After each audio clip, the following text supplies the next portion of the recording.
پارہ نمبر 30 سورہ اعلیٰ۔ شروع اللہ کا نام لے کر جو بڑا مہربان نہایت رحم والا ہے۔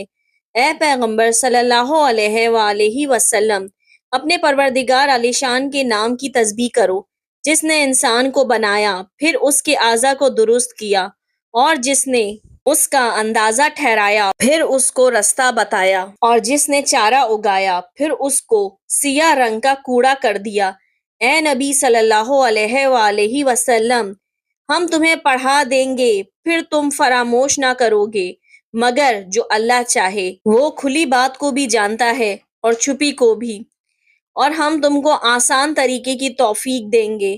سو جہاں تک نصیحت کے نافع ہونے کی امید ہو نصیحت کرتے رہو۔ جو خوف رکھتا ہے وہ تو نصیحت حاصل کرے گا، اور بے خوف بدبخت اس سے کترائے گا جو بڑی تیز آگ میں داخل ہوگا، پھر وہاں نہ مرے گا اور نہ جیے گا۔ بے شک وہ مراد کو پہنچ گیا جو پاک ہوا اور اپنے پروردگار کا نام لیتا رہا اور نماز پڑھتا رہا۔ بات یہ ہے کہ تم لوگ تو دنیا کی زندگی کو ترجیح دیتے ہو، حالانکہ آخرت بہت بہتر ہے اور ہمیشہ باقی رہنے والی ہے۔